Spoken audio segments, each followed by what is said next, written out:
Mumbi's bio, if you don't mind. I mean, you can all read it, but Mumbi is the head of customer-centric design at RMB Bank, and she's responsible for building client-led and design-led capacity in the organization.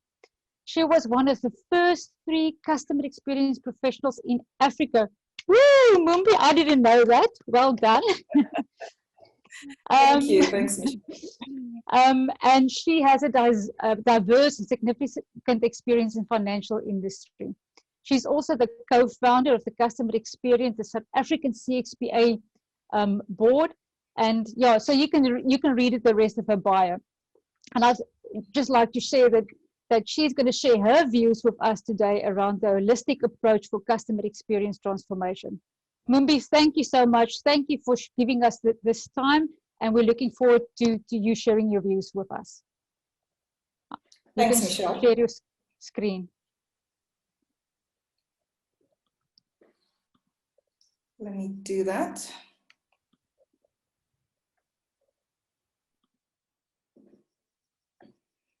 Awesome. I hope you can all see my slide. It does look like Michelle's, so you might think that it's... It is yours, Mumbi. There we go. Awesome. Thanks, Michelle, for that introduction, and actually for the opportunity to share my thoughts on CX. I've been in the CX world for quite a while. Maybe let's not number the years, but I think you've done a good introduction already. So let me just welcome everybody to CX Day. I hope you had an opportunity to join the global event and listen to the other international speakers. There was quite a wonderful lineup there. So I hope you've had an opportunity to listen to them. If you haven't, I have seen the videos are already out, and you can also listen to those as well. So Michelle, having introduced me, I will not do any more, but I just want to mention that my passion actually is joining the dots for client centricity. Client experience is a broad topic. It has many segments and a lot of what people call confusion in the definition of what is customer experience. It's actually a factor of the many dimensions of customer experience that we tend to focus on. So at the moment, I'm looking after the human-centered design, but also helping the organization with the other elements of customer experience. So as Michelle mentioned, I'll be talking about how to look at holistically transforming the customer experience in the organization.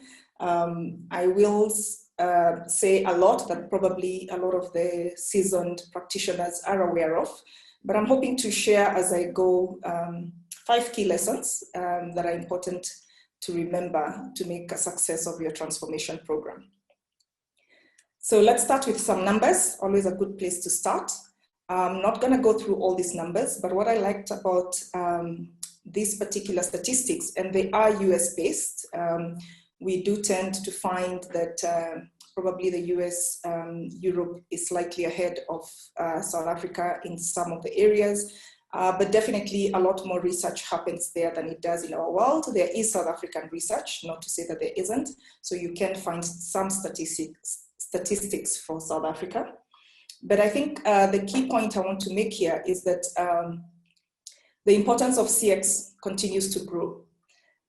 I hope that we don't still have to make a case for CX ROI. We may not know how to calculate it, but I think we are already aware that it's quite an important aspect of doing business today. So these statistics, I think if I can highlight the second bullet point there, 84% of customers feel that experiences are as important as the actual products and services.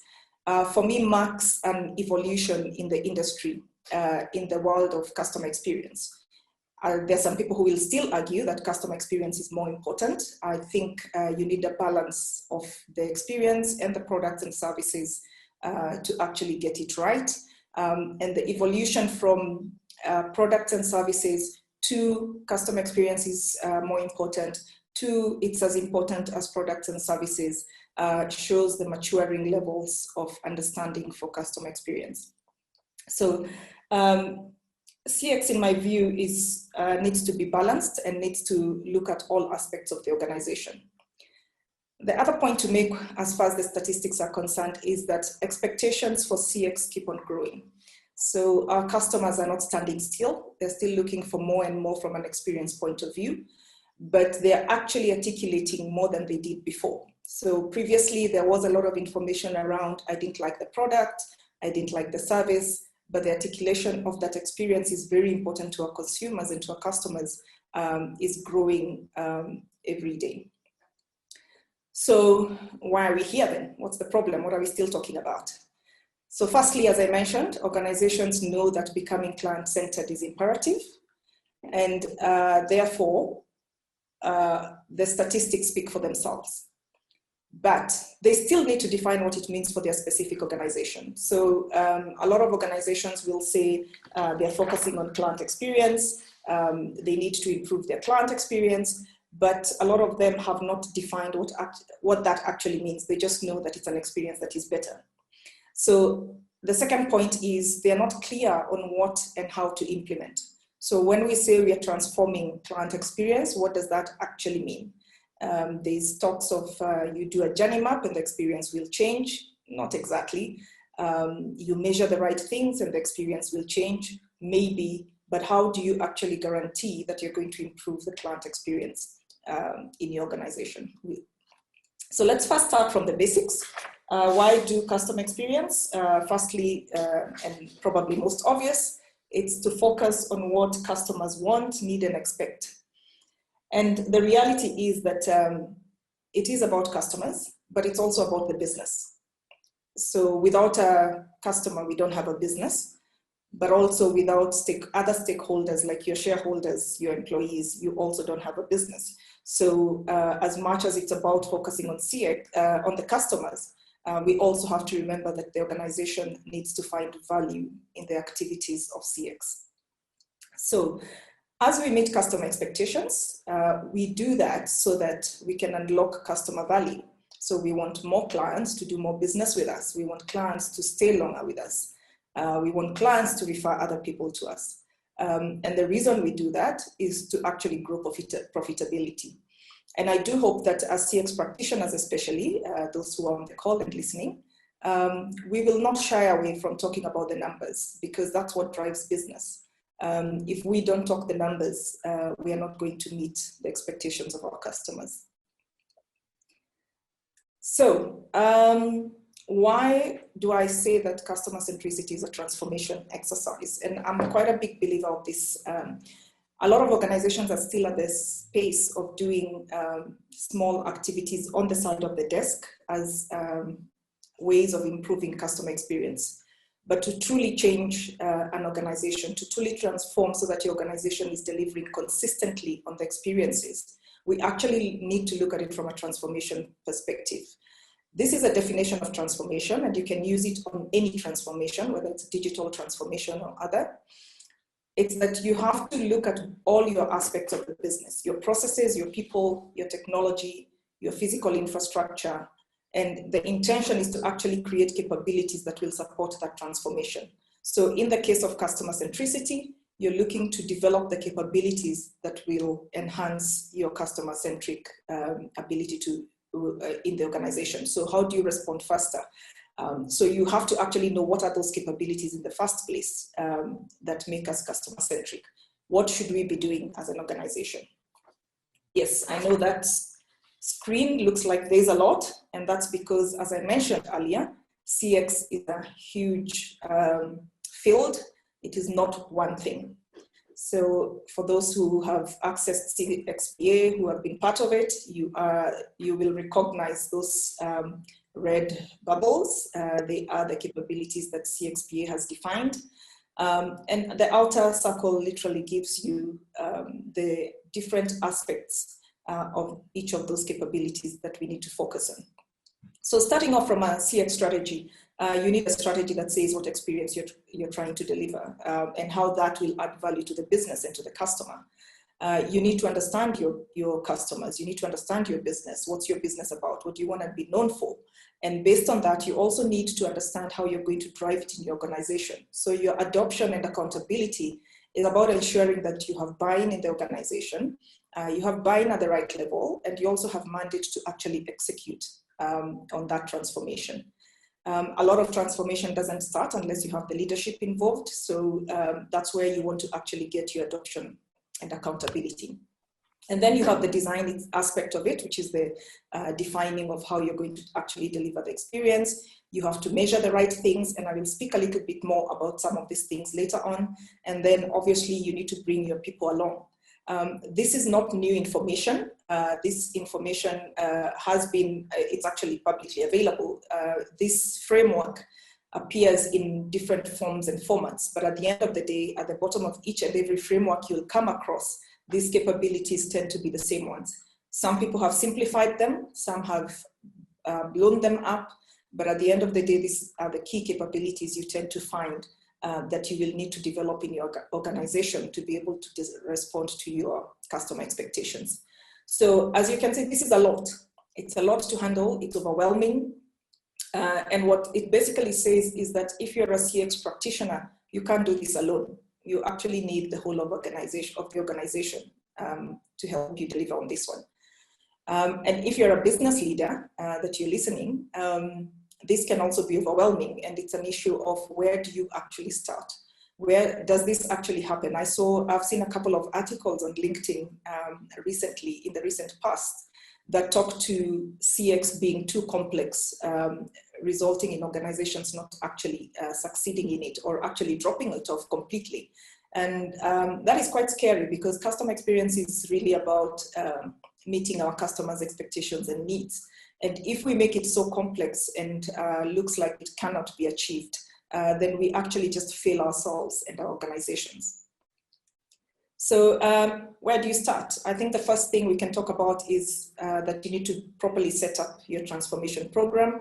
And these are just some highlights from McKinsey that I would mention as best practice in terms of any transformation program, but let's speak specifically to customer experience. It's first, you need a vision. So when we say customer experience, what exactly are we talking about? First and foremost, your vision must link back to your business objectives. So whatever it is, the customer experience you've defined, it needs to link back to your business objectives. So take that as your first lesson. Business objectives are simple. They are acquiring more clients, retaining the clients you have, penetrating or increasing your share of wallet, as well as efficiency. Whichever way you look at business objectives, that's the way you define profitability. So your customer experience must link into your profitability. But more importantly, what is customer experience? It is not a great customer experience. That's not a vision. Great customer experience is not a vision. You actually need to define what great customer experience means. What are you looking for your customers to actually say about you? What do you want them to feel about you? And that's absolutely how you define a vision. The second thing you need is a governance blueprint. You need to create a structure that informs the priorities, that makes decisions when you have a stalemate between the financials and the customer experience. The reality is this is not a clean, easy ride into getting great experiences. There will come a point when you have to discuss the customer experience versus the profits. And somebody needs to make a call as far as that is concerned. It tends to tell a lot where the focus of the organization is, but CX is also about balancing business priorities and not just one-sided as far as the customer is concerned. The other thing is that you need to have an initiative roadmap. So if you've defined the experience that you want, and you've defined initiatives that you want to drive, you need a roadmap to get there. As we mentioned in the previous slide, customer experience is broad. If you start this properly, there will be a lot of initiatives that come up, and there needs to be a way to actually identify what are you going to do first, what are you going to park, and it can wait. There's always pros and cons to each decision you make, and therefore you need a roadmap that has been prioritized and that is clear to help the rest of the organization deliver what they need to deliver. Then objectives and metrics are important. Each initiative needs to have those. that drive success and that influence success. I think the important thing to mention here, and you can take this as lesson number 2, is not everything that matters can be measured, and not everything that is measured matters. Choose the right things to measure. Sometimes we want to insist on a number, and a number is not always helpful, or we want to insist on where it's easy to actually measure, and that's where the numbers become very attractive, because they're easy to look at, they're easy to probably source. In CX, there's a lot of things that are not going to be so easy to measure, but still needs to be monitored to drive your initiatives forward. And then lastly, the purpose-driven change management principles. So you need principles that will drive the change across the organization. You need somebody to lead that change, and you need a consistent and ongoing change management capability. So you will need to ensure that you have started change management right at the beginning. Your change capability understands the purpose and have been part of the vision and know what they need to drive. As we said, this is a journey that you're taking, and they need to drive that journey with consistency throughout your organization. So once you've set up, there's obviously then how do you actually deliver or implement the program. So I'm going to start with what we all know from a CX perspective, that understanding your customer and your customer research is the place to start. It's not just about understanding what the future will look like, it's also understanding where you are at the moment. What experience are you delivering as an organization? You need a benchmark to start from. When we talk about research, we are not just talking about the traditional research, we are talking about every single insight you can gather around your customer. You get that from research, you get that from feedback from your employees, you get that from your data when you do the analytics. But it's trying to find what exactly do we know today about the customer that can tell us what experience they're going through. And secondly, what can we get from our customers? Can we actually speak to our customers and understand what experience they're going through? And as we're doing that, we want to also understand what would be an ideal experience for them. Remembering that that's not just a one-sided story. The other side of it is we also know what to need to know what we want to be known for, and that's why the experience was important. Defining the vision was important. That's why I said that great customer experience is not a vision. What you need is a clear description of what that vision should look like. Do we want to be known for simplicity, for example? Do we want to know for friendliness? What do you want customers to say about you? And we shouldn't confuse products and services with experience. When we are defining what we want to be known for, we can define products and services, but we also need to define the experience that we want to be known for. So we need to define all of them. So I've spoken about the experience vision, which will be informed by that understanding. So it takes inputs from both your customer understanding and your business understanding. From a business understanding perspective, you also want to know what you're doing well versus what you're not doing well, in contrast to what the customers are expecting. And if you can understand that, you can ensure that you don't just change everything, you only change what matters to your customer, and you retain what you're already doing well. Then the actual design stage starts with your journey maps, and that's all about understanding the key journeys your clients are going through, how they go through about them, and what exactly they're expecting from you as an organization. Then you can link that to your capabilities. So what do we actually have as capabilities that can support those journeys, as well as your architecture, and where are the gaps? What is it we still need to build to actually deliver the journey maps?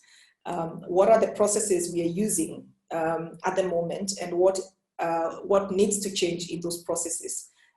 This is an ongoing cycle as you do improvements in your organizations. A lot of initiatives will come out of this. So this is not going to be a quick exercise or a few initiatives that you have a program for a short time. You actually need to have a roadmap that says this is how we are going to deliver on this experience. The key is to remain true to your journey maps.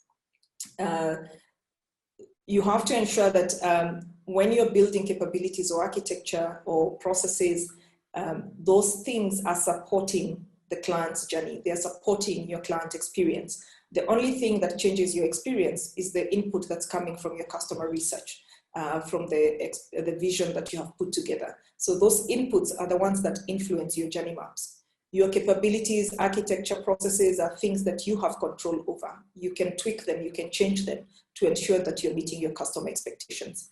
And often we get absorbed with the internal stuff, or one of the things I've heard is that we don't have a certain capability, so we can't deliver a certain experience.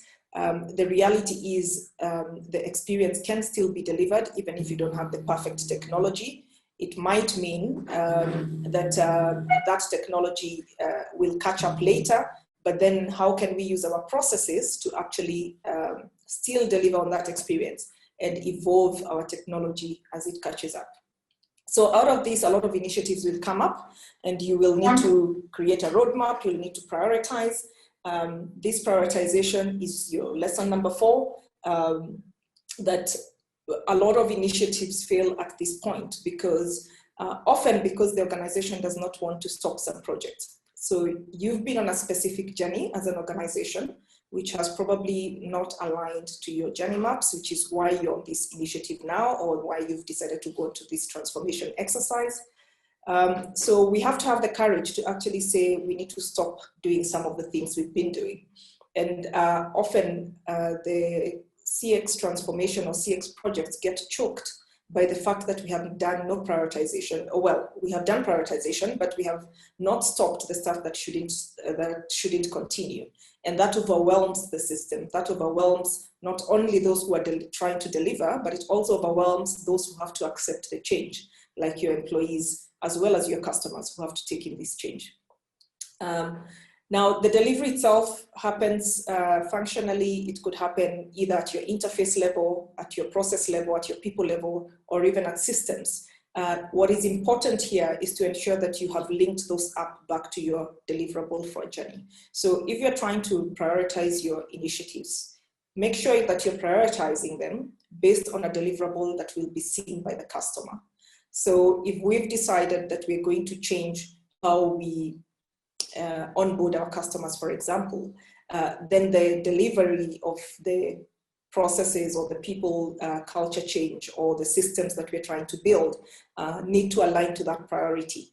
And you build that up as you go. So what are your success factors? I've spent a lot of time on that slide, but that's because that's where I feel the framework is, and it's quite important. And I can obviously take some questions later. But let's just talk to a few critical success factors, some of which you already know, like leadership is key. I've already said that a transformation program requires the right sponsorship, the right accountability. It requires a clear vision that is well communicated within the organization. And it needs a clear approach as to how you're going to do this. What I mean by approach is sometimes you have a functional view of things, and you could start there depending on where your organization is at. So you could say that we're going to take an approach of just focusing on one business, prove the capability, and then extend it to other areas. Or you could take a journey approach, which then needs a lot more synchronizing within the organization. The latter is more preferable. If you can take a journey approach, that is preferable, because then you can start from the very beginning to organize yourself as an organization along the journeys of the client. The other thing is your prioritization. I said is the other very important thing that you need to look at. As you prioritize, focus on quick wins. Quick wins are things you can you can let the rest of the employees run with without waiting for a big project to happen. One of my mentors one day did a clip that was called the too big to deliver box, or something close to that. I might have paraphrased it, but too difficult to deliver. And the minute things get into that box, they just never come out. So what you want to do is start with quick wins. Change a script in your call center is already something you can start with, and it will have impact on your clients directly. So think about quick wins that you can start delivering immediately, that do not require a project, that businesses and employees in their day-to-day jobs can actually change. Fix the basics first before you start putting sprinkles on your journeys or your client experience. Fix the basics. I think as a customer, there's nothing as terrible as somebody trying to go over the top, but the basics are not right. So fix the basics first and the rest can follow. Then communicate what to stop. I can't emphasize that more. Collaboration, this is the key skill we need as CX practitioners. You need to collaborate with your customers, you need to collaborate with the rest of the organization. As I mentioned about aligning the organization to customer journeys, what it basically means is that you need to get the different functions working together to get that delivery happening. Not just at the point of delivery, but also at the point of creation. So when you're designing your journeys, when you're understanding your customers, bring everyone along and make sure that you have measurements and metrics that align people, that align the different business and the organizations. And this is quite key, because if you just do it at let's have a workshop and let's get everybody in, while people are still measured on different things, it becomes very difficult to drive change. If you want to win in your transformation, you could start at a very low level of saying, let's just at least get people talking to one another. That's important. But at the end of it, you will have to get to a point where you align measurements and metrics that bring the teams together. As human beings, we always fall back to what we know and what is easy. So we do need some enticing, we need some motivation to actually change behavior. And then lastly, culture change. This is critical in terms of having change happen. At the end of the day, it's not technology or processes that deliver the experience, it is people. It is people that sit behind the technology, it is people that sit behind the processes, it is people who sit behind the products, and you need to ensure that the mindset of every single individual in your organization is aligned to your experience vision. That means that you don't have to actually monitor when you finally get there. You don't have to monitor every single initiative. You don't have to monitor every single individual because we are all singing from the same hymn sheet. We all understand what the vision is that we want to deliver. Lastly, just remember that it's about meeting the needs and the wants and the expectations of customers. Expectations are changing consistently. I don't think there could have been a better opportunity to have this conversation as at the moment we are in as far as COVID-19 is concerned.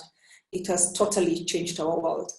And sometimes we may not understand just how it has changed our world, but I think if you talk to your technology teams, they're probably celebrating all the wins. They've been writing papers and business cases and everything to try and move the organization as far as technology adoption is concerned.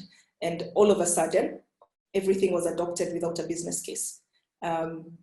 So if there's one bright side of the pandemic, you can look at that one.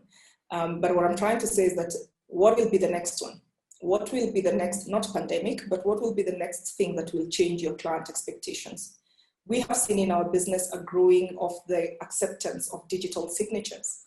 And customers are quite clear that they don't want to go backwards. Now that they're used to the digital signatures, they don't want to go back to paper. So what else is going to come in that is going to change your customers' expectations? And are you geared to adapt and to be flexible enough to move? Other than creating consistency, which is critical to CX, the other most important thing is being able to change and adapt as quickly as you can. So it's a marathon, it's not a sprint. I wish you all the luck and all the best as you move forward with your transformation.